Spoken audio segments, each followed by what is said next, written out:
And now, introducing the one, the only. Let me introduce to you lively talk with successful people, barely filtered. This is the Jenna Ben Show. All right. Thank you so much for tuning in to the Jenna Ben Show, guys. I'm your host, Jenna Benamy, and with us today, I have UFC number 12 Bantamweight Cody Stamann. How you doing? Great. How are you?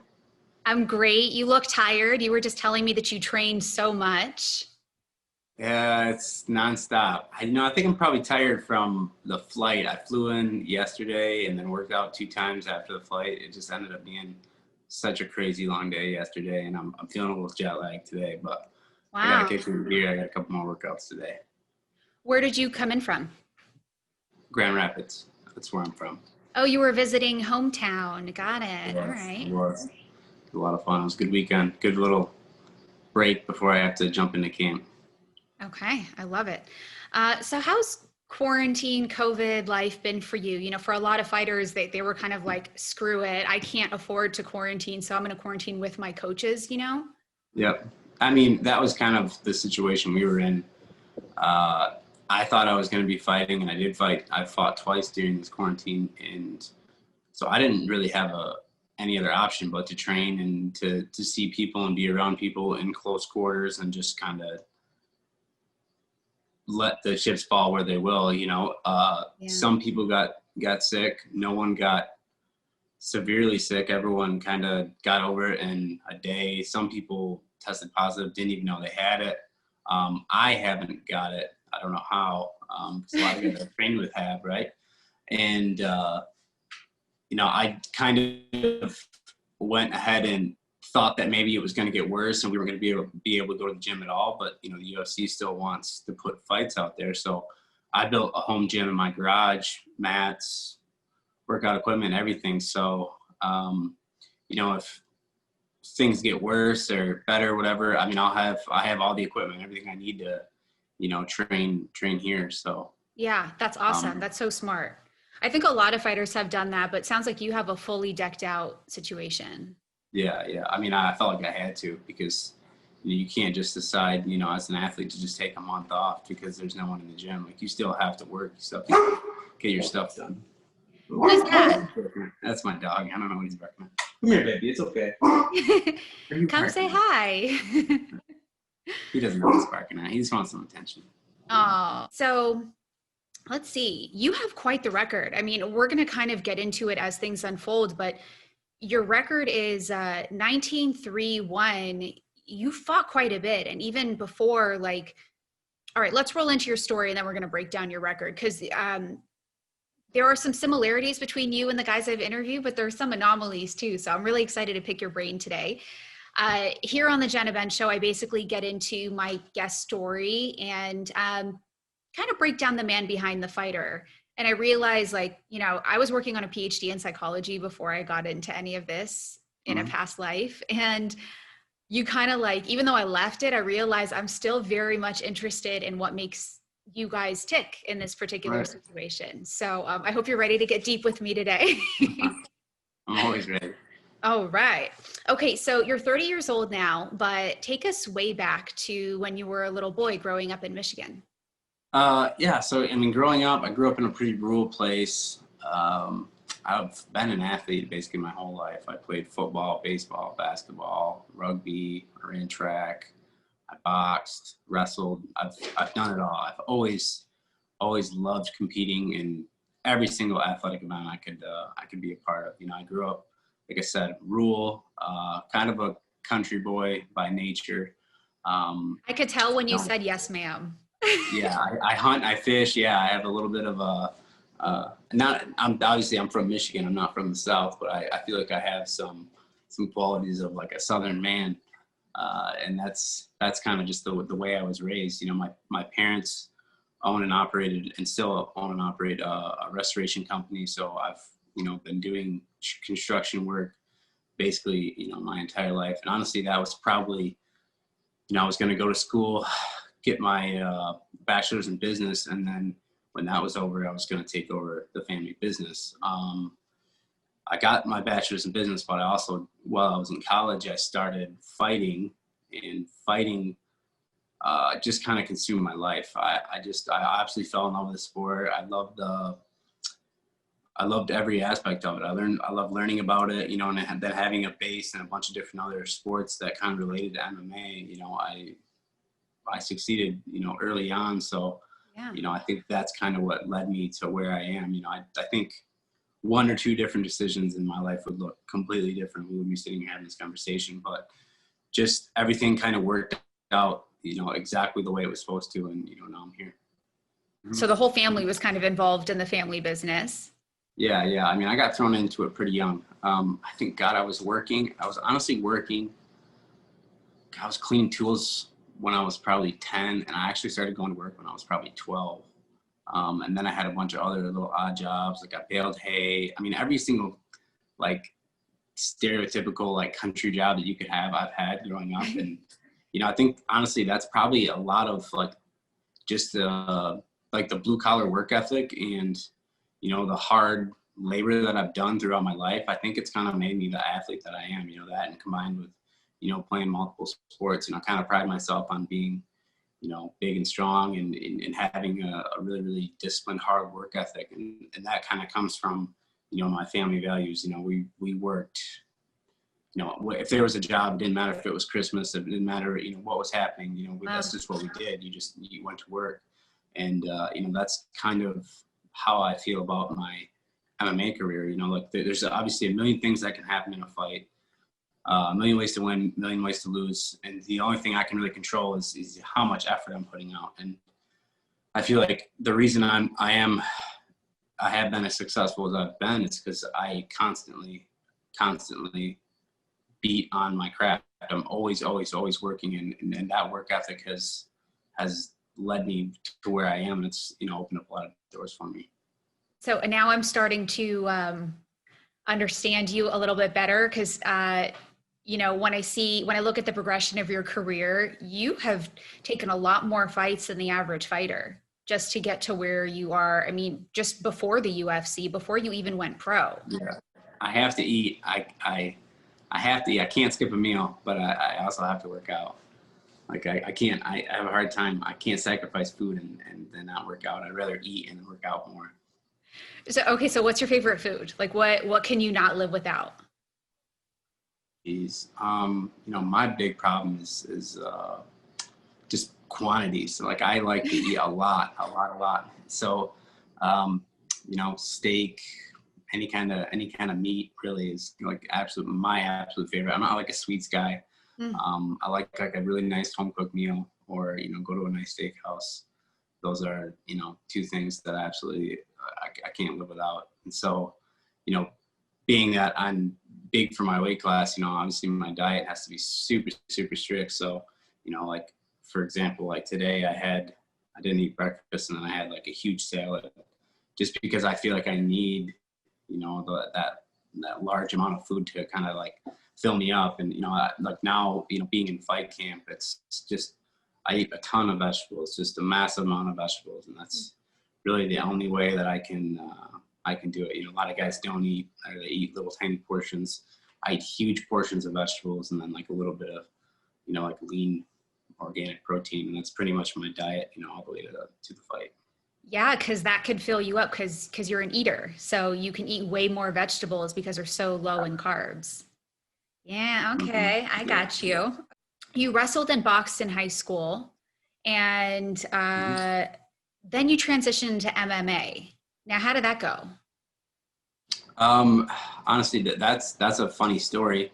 So when I was done, you know, playing a million sports, I was going crazy. I really didn't know what to do with myself. I always worked, then went to practice, or went to school, then went to practice. And I always had a million things going. You know, free time has never been a good thing for me.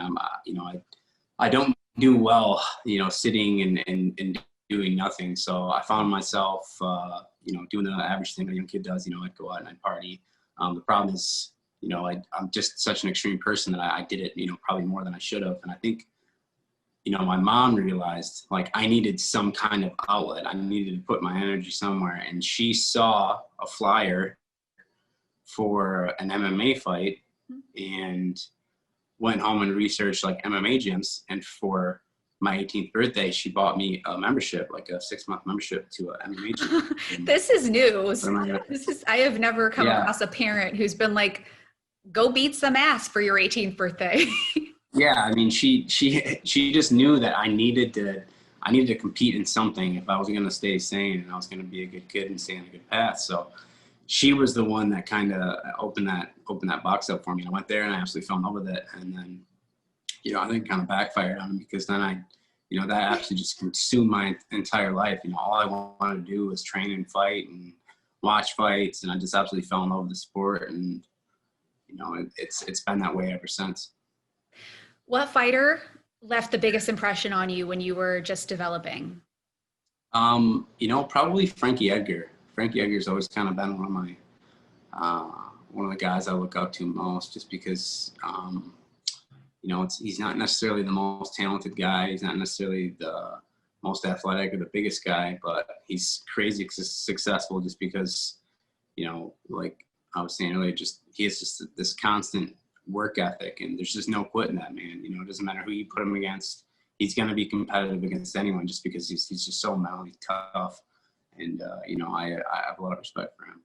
Do you know him personally? I've met him a few times. Yeah. Yeah. I don't think I could tell him to his face, because him and I could end up fighting. And, he's my favorite fighter, but yeah, he definitely is.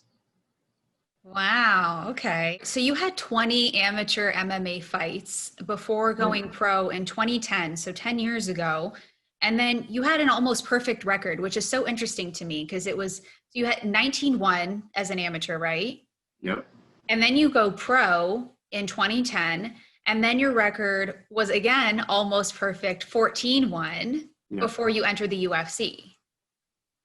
Yep. Yeah.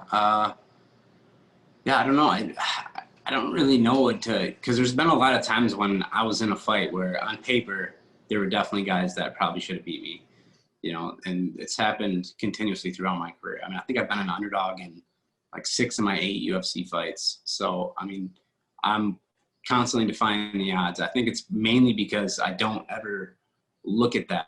I just look at, when I sign to fight someone, I kind of just immediately start thinking about how I'm going to beat them. I don't ever think about like them being better than me, or, what particular skills they might have that might be super dangerous. I kind of just start breaking down their game, and I get really cerebral in the way that I approach the fight game. And I've gotten so much better, later in my career. I wish I knew the things I know now, 10 years ago. I can't imagine where I'd be, but I don't really focus on, the odds and everything that, the fans and everyone else focuses on. I literally just, it's the second I sign a fight, I just constantly want to find holes and little things I can pick up and just find ways to win. And that's always just been the focus, is finding ways to win. And it's worked out, it's worked out. And I think so many guys get so, in their head, and they let the fans, and they let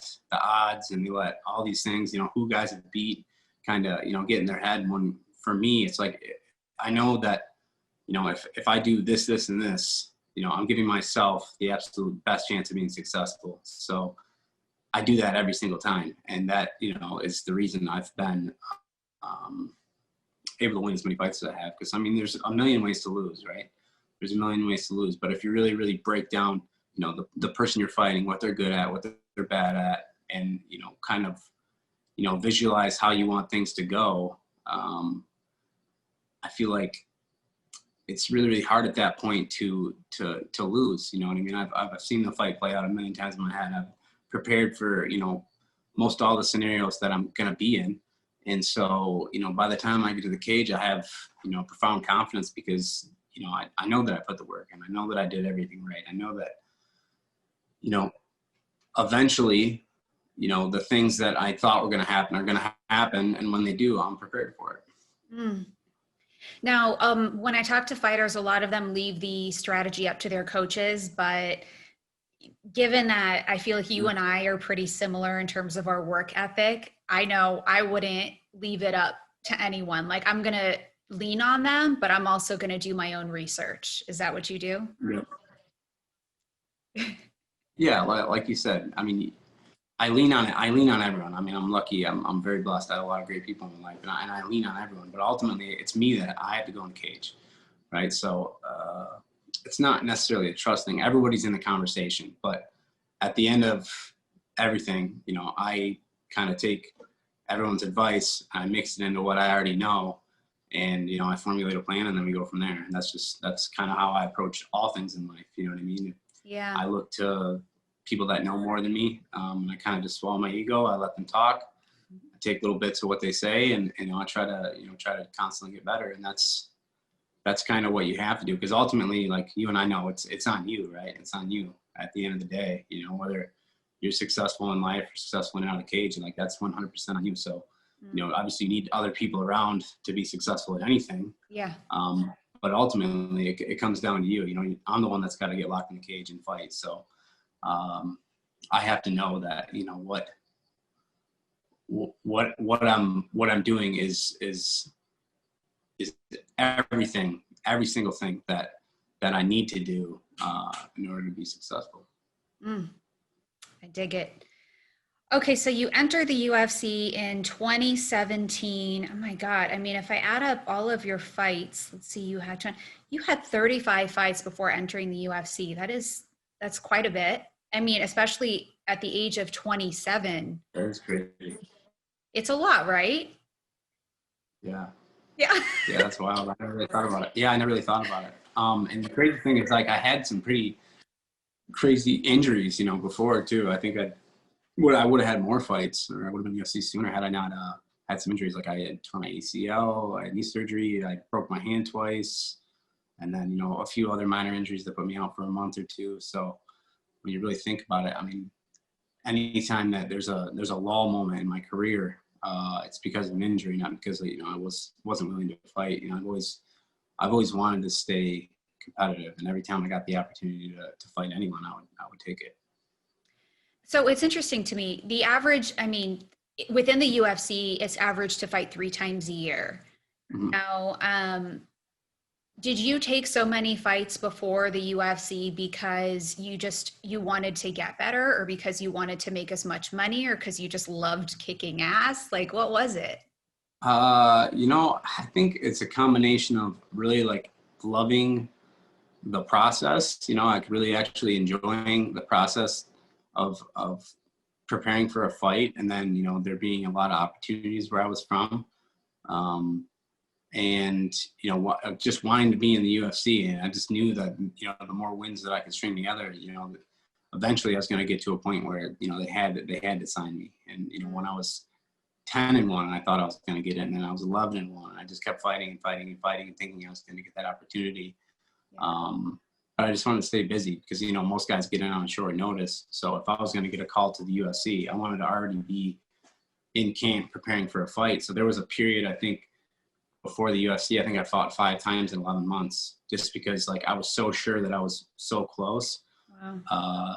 That I was just constantly, I would book a fight a week later, I was, you know, looking for the next one. Luckily for me, there was a promotion like where I grew up where I could sell a ton of tickets.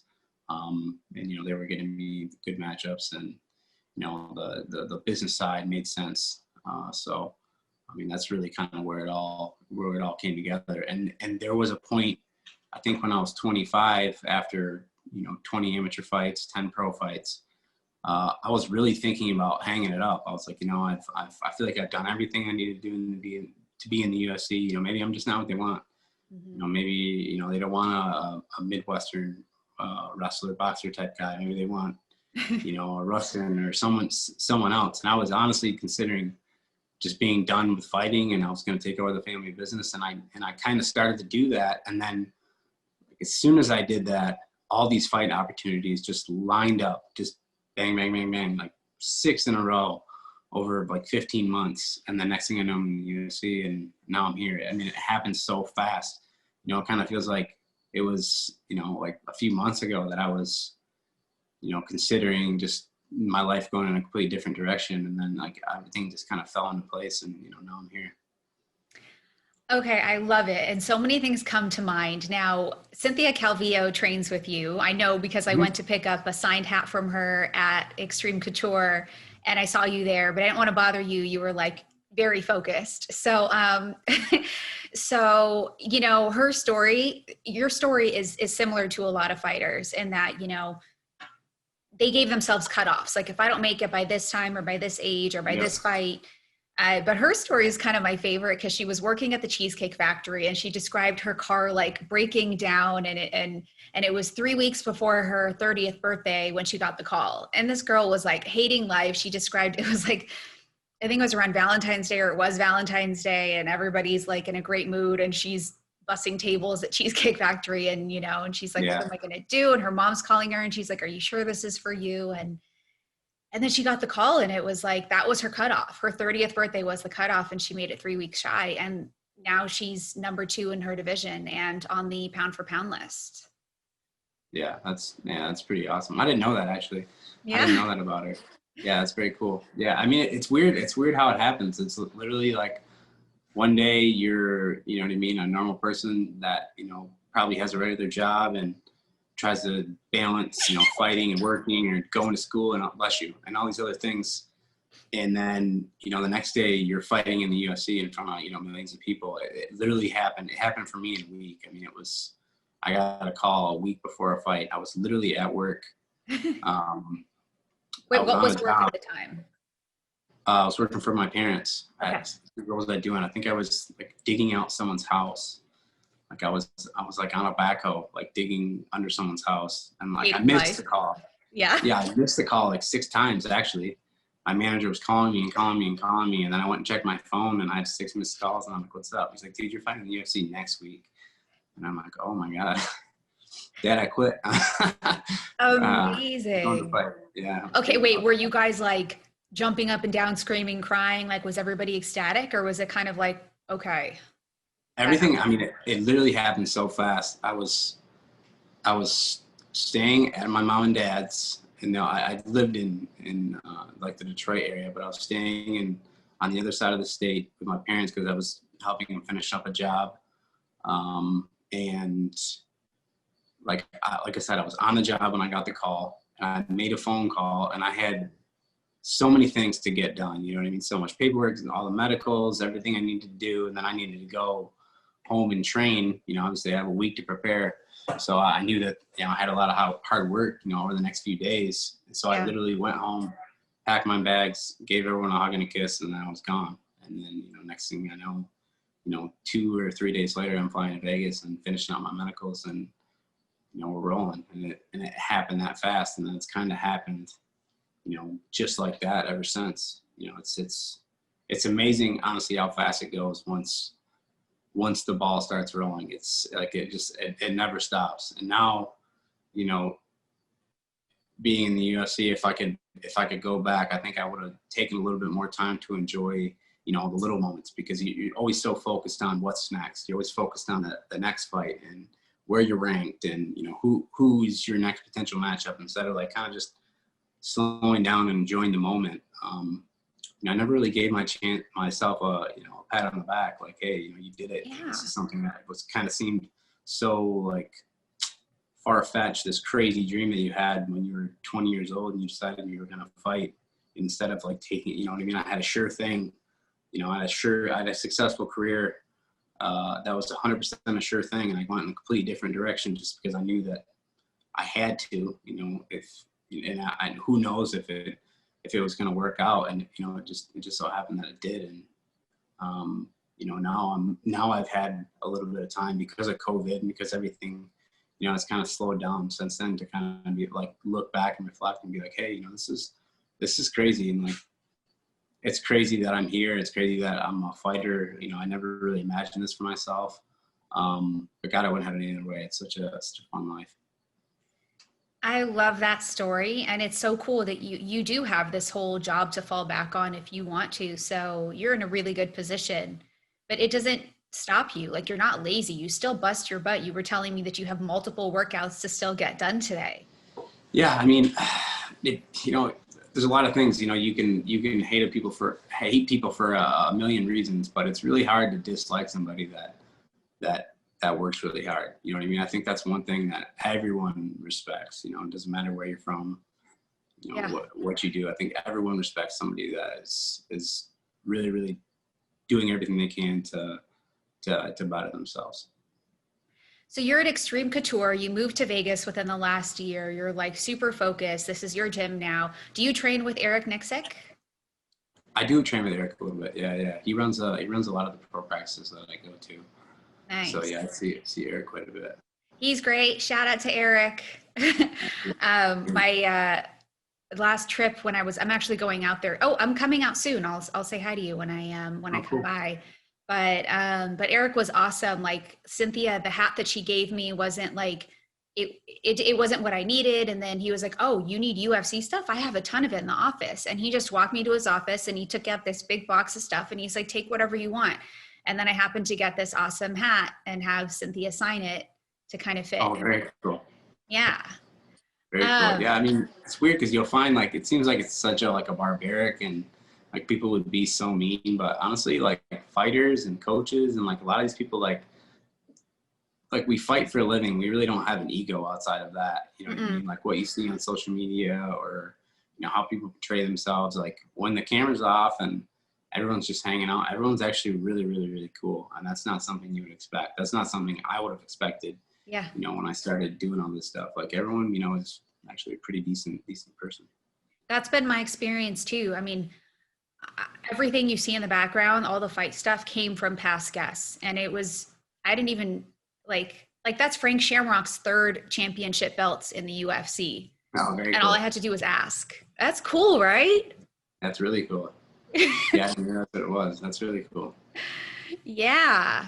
And then, you know, I got gloves from Uriah Hall, Maurice Green. Let's see. Those are from Jeff Neal and then Neil Magny. And then AJ and Antonio McKee, Gabriel Rosado, the boxer. And I have more stuff. I'm still designing because I can't fit it all. But I think at this point, I'm going to take those gloves from up top and move them down. I have hooks under the shelf and just do like a row of UFC gloves under. That'd be cool, right? That'd be really cool. Yeah. It's a good little setup. I like that. If you don't keep your gloves and you're willing to give me a signed pair, no pressure, I would totally love it. But some people keep them, so I understand. Yeah, I'll put some stuff together for you. I'm actually I'm like auctioning off like basically everything I've ever gotten from the UFC for a scholarship program. So yeah, I'm just gonna give it all away. I mean, you think you work so hard to get all this stuff and you think it's gonna like mean so much to you, but now I have it all and it's just like literally in totes in my garage. Like I don't do anything with it. I'm like, I just need to get rid of all this stuff. Like, why do I even have this? Like somebody can be put to better use than, you know, taking up space in my garage. That's so kind of you. I'm sure you run into opponents in your division all the time and probably even train with them. To me, that's so like funny and awkward and strange. And, you know, sometimes they're teammates. You know, I talked to Uriah Hall about this. Like, how do you feel about it? It is awkward. I mean, but at the same time, it's not that awkward because, you know, I try not to train with guys in my weight class. And if I do, I make sure it's like very, very casual and light because I don't really I don't want to show them everything I have, you know what I mean, in the gym. But also, you know, I don't want things to escalate. And like, if I'm going to fight them, I want to fight them under the lights for money. I don't want to do it in the gym for fun. Totally. So I try to avoid people, but, you know, like my next opponent, Merab, I've seen him in the gym in the exact same room as me, like several times over the last couple months. We kind of just avoid each other. We don't talk. We don't look at each other. It is kind of awkward, but, you know, what is he going to see from me in the gym that he hasn't seen? You know, if he wants to watch my fights, he can literally go on UFC Fight Pass or ESPN and watch every single thing that I do. You know what I mean? So like there's that like awkward element of being in the same room as them because you know that these are people that you're eventually going to have to fight. But there's also like there's like a weird mutual respect, you know, just to like leave each other alone. Like I said, like when the cameras are off, everyone's pretty cool. It's when you start turning the cameras on that, you know, people kind of get into character and start acting a certain way. Yeah. You know, and I don't know, like that. I feel like it takes away from the sport, but it also, you know, this is an entertainment business, so that is part of what we have to do. Not my favorite part, but it's definitely a big part of the stick. Okay, so most of your wins are by decision, which is unique. And I'm curious about that, which means it means basically all of your, or most of your fights go the distance. So if you had to explain or describe yourself as a fighter, how would you describe yourself? I think, you know, when I first got in the UFC, I fought really safe. You know, I fought safe. I just did what I had to do to win. And, you know, that was basically it. And, you know, now that I've been in the UFC, I've realized that, like, you need to knock people out. And that's kind of like shifted my focus over maybe the past year, to fighting it like a little bit differently, like really trying to, you know, put guys away, you know, whether it happens or not. Like that's the focus now, is finishing fights, you know, because you know, I beat a lot of good guys, and I fought a lot of guys, and like I said, it happened fast for me. I was in the top 10 in like 6-7 months, you know what I mean? So wow. I went from fighting guys in the regional scene to fighting the best guys in the world. And I didn't really have a lot of time to catch up. Like, these guys have been around, you know what I mean? They've been in the UFC for years. I was in the UFC for 7 months, and I beat Brian Caraway, who was like the number 7 ranked guy at the time, you know, and then from on, I've only fought guys that were ranked. So, I mean, for me, it was like I had to catch up with everyone else. You know what I mean? Like, sure, I was going out and beating guys just based on, you know, pure will and athletic ability. But, you know, like, my skills really hadn't caught up to the level that I was fighting at. And I think that's the main reason I've, you know, had so many decisions. But now that I've been in the UFC a little while, you know, I think things are going to start changing. I think, you know what I mean, I'm knocking guys out pretty consistently in practice. You know, I don't like doing that, but it does happen. And, you know, I think that, you know, I'm kind of, I don't know, I guess I'm not peaking, but I'm becoming the athlete that I, you know what I mean, that I always thought I could be. Yeah. Like, I'm a little bit more well-rounded, you know, I hit a little harder than I used to. And I think that's going to show in my fights. You know, I don't think, I know it will, just because, you know, the combination of all the things I've done, you know, everything's kind of lining up now, for me to, you know, really make people realize, you know, I'm absolutely one of the best guys in the world. Okay, I love it. The work ethic is definitely there. Dvalishvili, I'm like, I butchered the names. Yeah. I can't even spell it. I don't even know. Everybody just calls him by his first name. Yeah. Okay, so you're fighting him on December 5th, and he's ranked one spot beneath you. What's interesting is that most of his fights are won by decision as well. So they go the distance as well. So now that you're shifting your strategy, you know, who knows if he is too, but it'll be interesting to see how that plays out. Yeah, he's a tough dude. I mean, I think he's pretty much been able to, like, physically handle every single person he's fought. I mean, you watch all of his fights, and like, really no one has a chance against him. Like, he's literally thrown around like they're rag dolls. You know, I think the difference between me and maybe the guys he's fought in the past is that I'm a lot bigger, and, you know, I have a wrestling background, so he hasn't really fought anybody that could really, really wrestle at my level. I think that's going to be the big difference, is that, you know, like, I'm going to be able to, you know, dictate kind of where the fight ends up, and that's kind of something that he's always been able to do.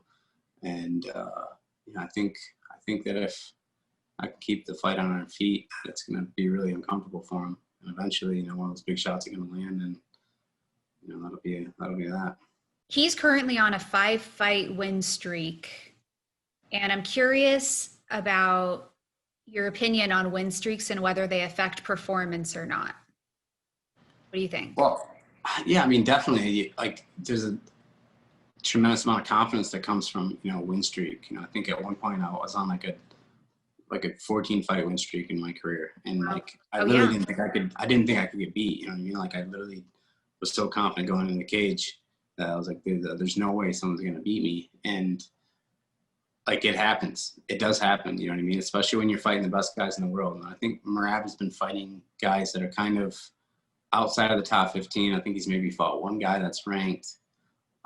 So I look at that and it doesn't really register with me. I don't, I look at the people that he's beat and I look at the, who they fought, and I just really, this doesn't really impress me. You know what I mean? If you can go on a 5-fight win streak inside the top 10, inside the top 15, like you're probably the next best guy in the world. But there's a huge difference between fighting the best guys in the world and fighting the guys that are trying to get into the, break into the rankings.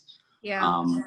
There's a significant difference. Like the guys that have been around and they've been ranked and they've been, and they fought the who's who of the bantamweight division. Like those guys are terrifying. They really are. Like they are, every single one of them. When you think about it, like Frankie Edgar, Jose Aldo, Peter Yan, Aljamain Sterling, Corey Sandhagen. I mean, there's a pretty nasty list of guys, that you could potentially fight at bantamweight. And, those are the people that I want to fight.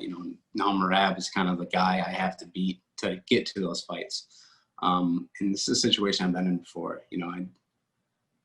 I know what to expect. I know how I have to prepare. The one thing that I say Merab does really, really well is that he is in crazy good shape. Like this guy, I don't know what keeps him going, but he is like a little ticking time bomb that just never runs out of gas. I mean, he just goes, and that's something, you know what I mean? Like we're talking about work ethic. Like the work that I have ahead of me is going to be terrible because, I have to match that. You know what I mean? The worst thing you can do in a fight is be tired. You know what I mean? Once you're tired, it's over. Like there's absolutely nothing you can do. Like you can't fight tired. No one fights while tired. So the next 8 weeks for me are going to be brutal, just because I have to prepare for somebody that has that kind of gas tank and that kind of ability. So I'm not looking forward to some of the workouts I'm gonna have to do. So that's so interesting to me, and I think some people just have it, because I look at the people around me and some of them are just naturally energetic. Like they can do so much and still go. And I'm like, dude, I need a nap, And Right. So maybe, do you think it's partially genetic? Yeah. I mean, he's like, that's really what's got him to where he is. I think honestly is the fact that he can like put the pedal down and just never let off it. And most guys kind of, they go hard, they take a break. They go hard, they take a break. Like this guy never stops. And I've only seen a handful of people like him ever, in the UFC. And it's like a crash and burn style. Like he's either going to actually wear you out or you're prepared for him. And then it's a skill thing. You know what I mean? But if you take a guy that's in crazy good shape and his skills aren't, the greatest, and then you take a guy that has great skills that's not in good shape, the longer that fight goes, things start looking differently, and then a guy that doesn't have, the skill set just starts beating the crap out of the guy that maybe on paper was better than him because he just can't keep up, so that is the one thing but that's something you can control, right? And how good a shape you're in, like going into a fight, that's something you can control. So, for me, like that's one of my main focuses for this fight camp is just being in really, really good shape and being able to, really pick it up in those second, third rounds, like late in the fight, being able to keep up with them because, I feel like that's probably his best attribute. It's just his ability to go hard for 15 minutes. Let me tell you, you look like you are in amazing shape on Instagram. And I've come to realize that, and I'm not saying that you're not in good shape, but looks can be deceiving in the sense that you can have a six pack, you can have, a great physique, but that doesn't mean that your cardio is on point. Right. No, absolutely. It's a lot of it's diet, right? People say that like it's 80% diet, 20% working out, and 100% because, I could work out all day. And if I eat junk, like I'm not going to look the way I look or feel the way I feel, so there's so much diet. And I guess I never really realized this until I started having to make weight for fights and really have to lose the weight. Mm-hmm. You think that you can just, have a bowl of ice cream and then go for a 5-mile run and it kind of equals it out. But in reality, it doesn't. Like really your diet is so important. No, it doesn't. Yeah. I wish it did. Because God, I would be a lot happier person in general if I could just eat whatever I wanted. But it's really, really, really hard, because you can look good, you can feel good, but ultimately, like, you have to make weight, you have to, be in crazy good shape, and you're doing it on like a calorie deficit. That's the hardest thing about fight camp, is that, like, every week I have X amount of weight I have to lose, in order to like meet my goals and to be the weight I need to be, before I have to make my actual weight cut, So for me, like, like these next 2 weeks are probably the hardest, because like this is when I really, really start biting down on my diet, and I have all this hard work to do, but I can only have, X amount of food. So, I'm like literally burning myself to the ground every day, and then waking up and doing it again and again and again and again. And that's where, kind of the mental toughness comes in. That's where you really got to, you got to be tough to do this. Like, this isn't an easy sport. If I didn't have to weigh in and I could eat whatever I wanted, God, this would be so much easier. But, like having to make weight, oh God, it's the absolute worst, the hardest part for me, for sure. I'm with you. I think, Marvin Vittori and I were just talking about this. MMA is the hardest sport. I mean, you are the ultimate badass because you have to, he described it as like having to utilize every aspect of your body and mind. Yep. How much weight have you had to lose? Do you have to lose total? Oh geez. So I mean, I could float from like 165 to 160 right now. And I'm pretty lean, like I'm in pretty good shape. I have to make 136 pounds on December 4th. So that's a lot of weight. I mean, granted, a lot of it's going to be water, right? But I also have to get my body fat to, like, ideally it's like between 2 and 4%. I mean, that's kind of where my body fat has to be. And I think, I don't know, I'm at like 10 or something right now. I haven't had it checked in a couple weeks, but yeah, so I'll have to, basically like be completely lean, and then I have a bunch of like different diet restrictions leading up to the fight. So I mean, like I said, that's the discipline part of that is so hard, especially when, like, and there's like a social aspect to it too. Like, you can't go out to eat, you can't, you can't do things like normal people. I think that's why fighters all end up being friends, because they're all like under the same like regiment, like we just don't live like normal people. We can't do the things that normal people can do, because you never know when that opportunity is going to come up. So it's tough. It's really, really tough. But like I said, I've got 40 plus fights, so I 100% I know this process. And in the beginning I hate it, but as it becomes like normal for me, then I start to love it. I think the biggest thing is just being present and just trying to do the absolute best you can every day. Whether it's a good day, bad day. I mean, because there's going to be some bad days. You're not, every single day you train isn't going to be the greatest day of training in your life. And you kind of got to take the good with the bad, and just constantly be focused on the next workout, and what's happening at that time, and not really putting things up on a pedestal. And that's something that took me a really, really long time to kind of master, is kind of trusting the process, and trusting your hard work, and believing that everything you're doing, good and bad, that it's ultimately going to lead you to your goal.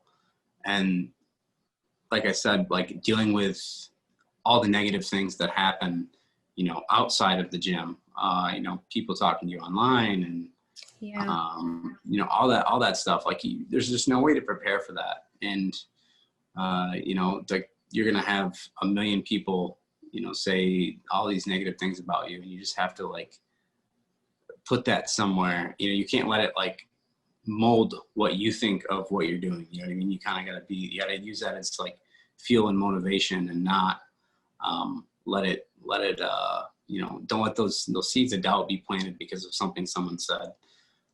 Someone told me that, and it was like, that's like 100%. I agree with that 100%. Like, when people start telling you like what they think about you, or how they think the fight's going to play out, like, and you hear that and you believe that, like, you just plant the seed of doubt, in your mind. Yeah. You can't outwork that. You really can't. So you kind of got to use all that stuff as like fuel and motivation to like just want to go out and do your absolute best and to push through that extra workout and to do that, you know. So for me, you know, I welcome all that. I really welcome all the, you know, the negative and the trash talk and all that stuff. And I've been getting a lot lately.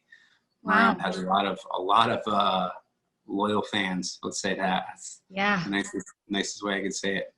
And like, I just think, you know, in my head, like every single one of them, like, I just want to prove them all wrong. You know what I mean? Like, instead of hearing that, you know, when I first got in the UFC, like I'd hear that and I'd be like, why? Like, why would you write me that? Why would you tell me that I suck? Why would you do this? You know what I mean? Like, why do you even say that? And like, you hear that and it like hurts your feelings, you know what I mean? But now it's more of like, you see it, you hear it, and you're like I'm gonna prove you wrong. Like, you're gonna regret saying that to me because like I'm doing X, Y, and Z, and like that's gonna make me successful.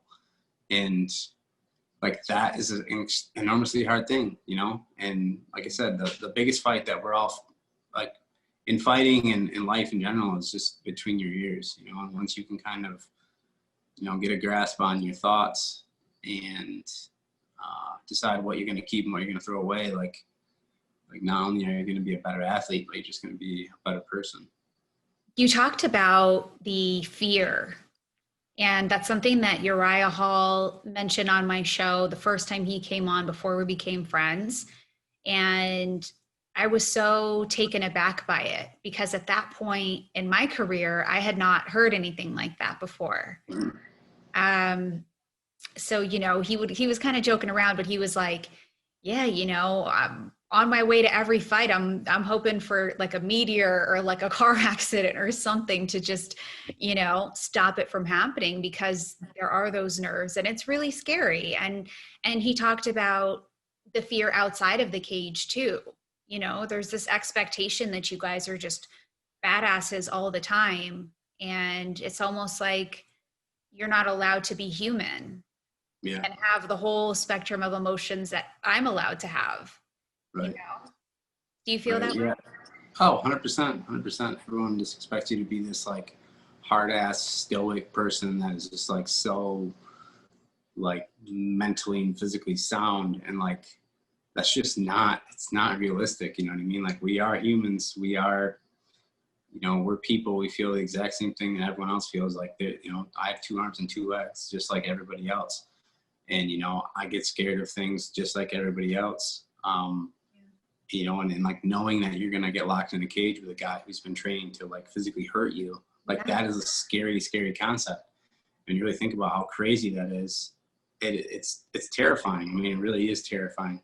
I've never hoped for a car accident before the fight, but I mean, I can think of fights, you know, like I can think of times when I was like getting ready in the back room and like I didn't want to do it. Like, I didn't want to fight, you know what I mean? Even though I'd done everything like I knew that I was supposed to do in preparation for training, like there were times when I was scared. Like, I was like, oh my God, you know what I mean? You can hear the crowd, you can hear, you know, you're seeing guys coming from the back that are going out on stretchers. I mean, it is very, very, very real. And nobody talks about it, but I mean, every person that fights is scared.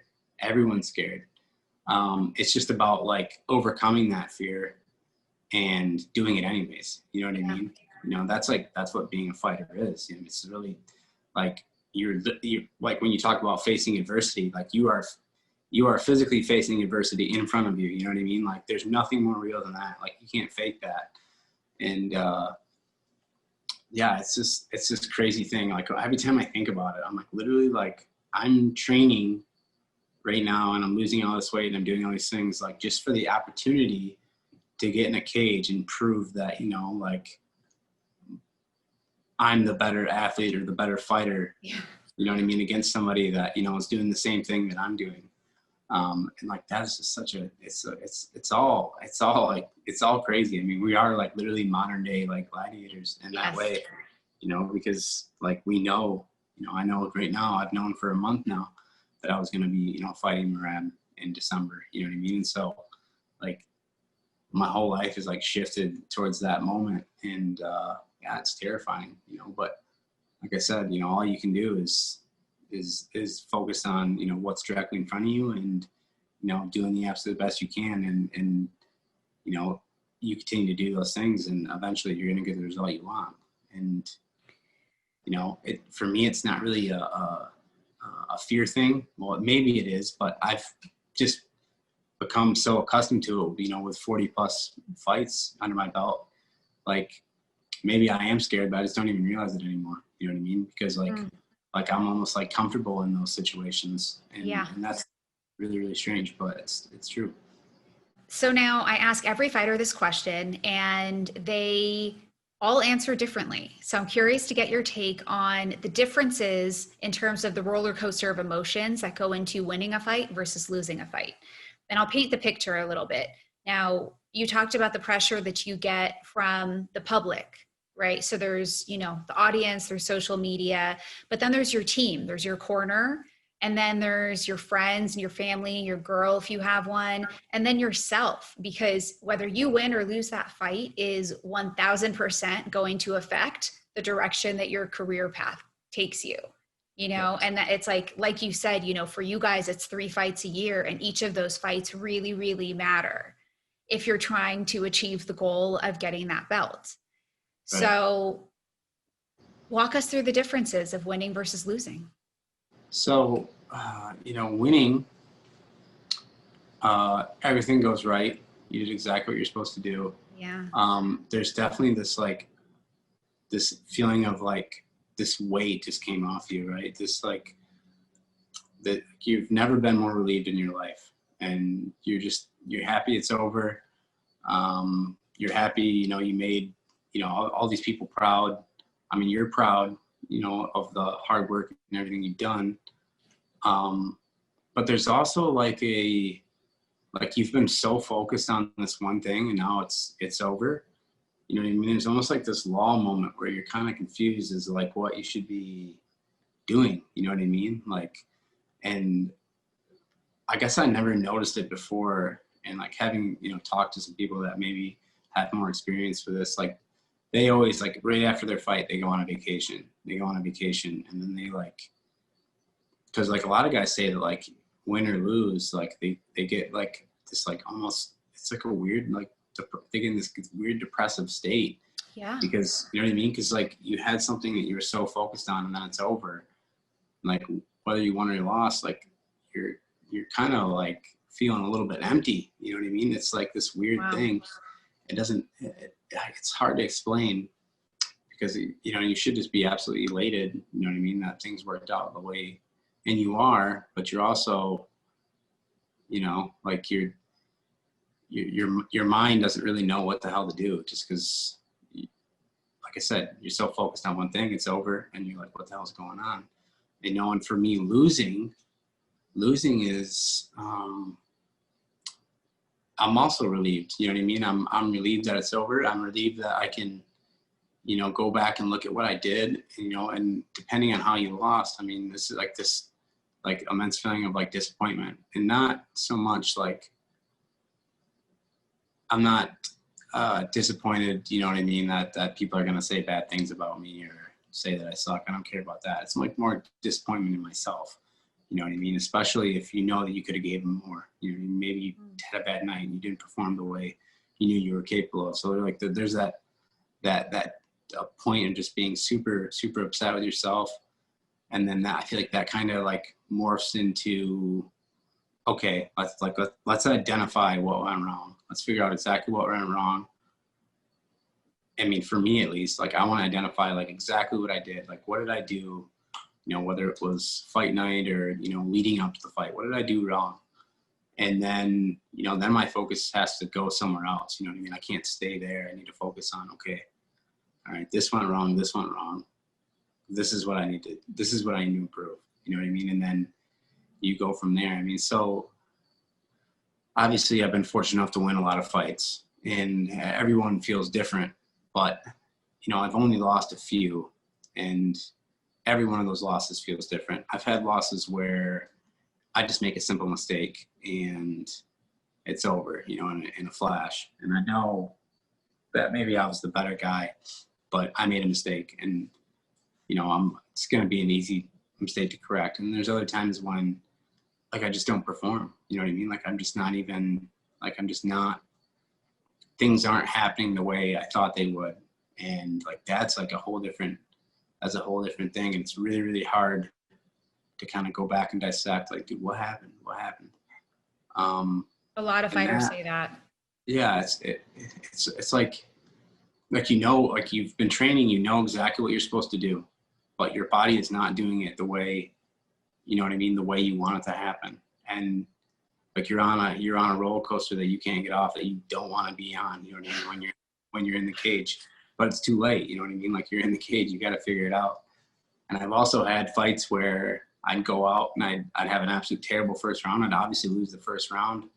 And then it was like, I like to smack myself in the face and be like, dude, you're like in a cage fight. Like you got to wake up and then come back and, you know, I'd have finished the fight and win, you know? So like I said, this is the most insane roller coaster ride.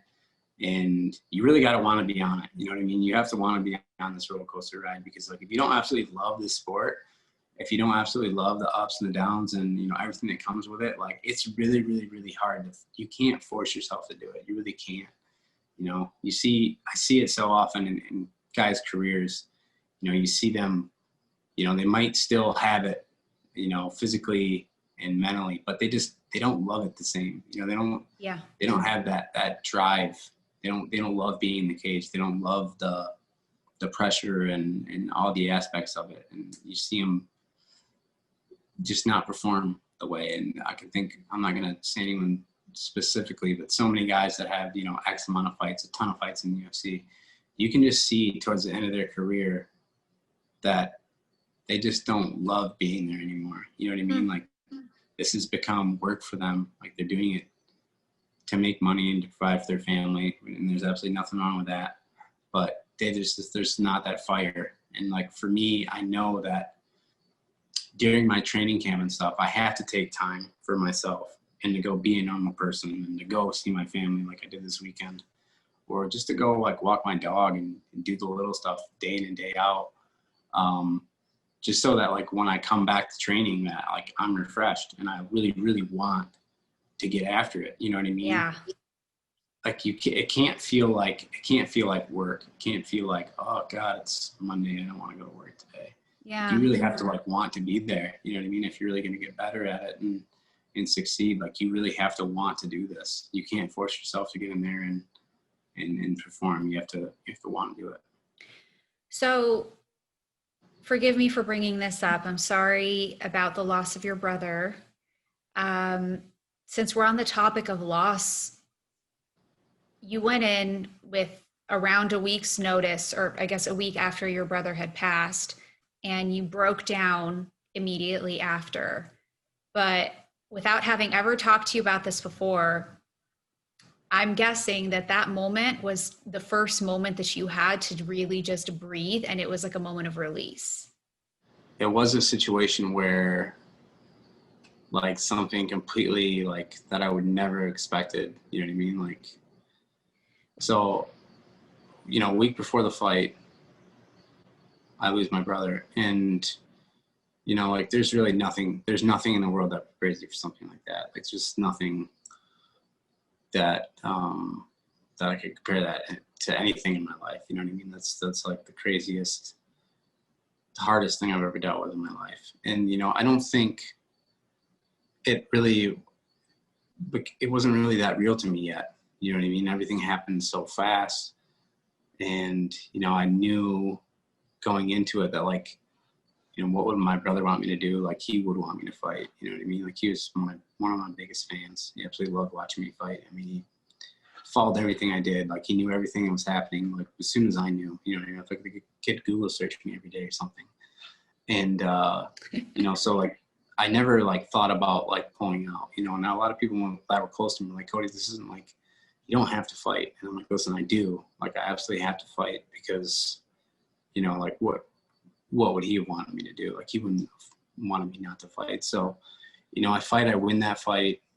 And that's kind of where everything kind of got dark for me, really was after, you know what I mean? After all the noise is over and after the fight's over and after, you know, you have some time to yourself, and then you kind of have to reflect on, you know, all the things that happened. You know, it like drained me, absolutely drained me. Yeah. And, you know what I mean? Because I held myself together until the fight. And then afterwards, I just felt like this dump, you know what I mean, the next few days. And I got to go home and the funeral and all that stuff. And that's, you know, that's where it was really, really challenging for me. And that's where I really struggled. And, you know, it was the hardest thing I've ever dealt with, for sure, because you just, you know, you're going in between these, like every time you're happy or something good happens, you know, you're happy for a second, and then like this darkness comes over you again. You know what I mean? That's the only way I can describe it. And like, and you're probably confused about how you're supposed to feel. Yeah, exactly. And how you're supposed to look. I mean, I know, just having dealt with loss as well, you're like, you feel guilty about smiling or finding joy in something or laughing about something. Mm-hmm. Yeah. So how are you now? I'm good. You know, and the thing is like, so I fight Kelleher, and then I kind of, you know, I'm really depressed about everything that's happened. And then another opportunity to fight comes up, and I go fight Jimmy Rivera on like a week's notice. And honestly, like when I go back and think about like why I made the decision to do that, and honestly, it was like I was kind of running away from, you know, the feelings that I was having, you know what I mean? Like the reality of everything that was happening. And I go out and I fight very poorly. I didn't want to be there. I didn't want to fight. And I was doing it because, you know, like I talked about earlier, like having like really, you gotta want to do this stuff. And, you know, that's honestly the lesson I took from that, is that like, you know, if I'm not like in a place mentally where I really, really want to compete, I'm not going to compete well. And that's what happened. And, you know, and then after that fight, you know, I took the time I needed to digest everything that happened over the last couple months. You know, like I said, it's everything happened so fast. You know, I took time to be sad, and I took time to, you know, be happy and then be sad, and, you know, kind of go through this whole process of grieving and, you know, feeling guilty and, you know, all these things. You know, if you lost someone, you know what I mean. And then I don't know, you kind of get to a place where you realize like, this is a reality. You know, this thing had happened. You know, there's absolutely nothing I can do about it now. The only thing I can really do is just try to live my life better. You know what I mean? Every day for him, for me, for, you know, for the rest of my family that's still around. And, you know, that's kind of what my focus has been, you know, since then, is that like, I'm just trying to be the best I can be, you know what I mean? Because that's like, what else can I do? You know what I mean? Really, what else can I do outside of that? You are a tough cookie, and I admire your strength. It's my understanding of the sport, just based on everything I've learned from you guys, is that, you know, it is highly psychological and emotional. And, you know, to do what you do and still deal with this loss and be focused and quiet all the chatter, you know, you are a true tough one. Yes, thank you. Okay, I have so many questions. And of course, you're so deep, I didn't even get through everything. But in just the last few minutes of the show, I want to get your thoughts on fight you're most proud of. Ooh, wasn't even in the UFC. You know, I fought a guy named Farkhad Sharipov in my hometown, in front of like every single person I grew up with, like every single person I've known. And like, there was a ton of pressure, you know what I mean? Because I was fighting this guy that had way more experience than me, way better credentials. And honestly, like when I signed the fight, I was really not sure that I had what it took to win. And I kind of like willed myself into winning this fight. I just like told myself like, there's no way you can lose. Like, and it happened exactly the way I imagined it would. Like everything I thought I could do, I did, and I did it well. And like, that's like really the first time in my athletic career where I was like, dude, you just beat somebody that you weren't supposed to beat. You know, there's so much pressure, and like you performed exactly the way like you thought you could. And like, that was like kind of the moment where I was like, dude, I can do this.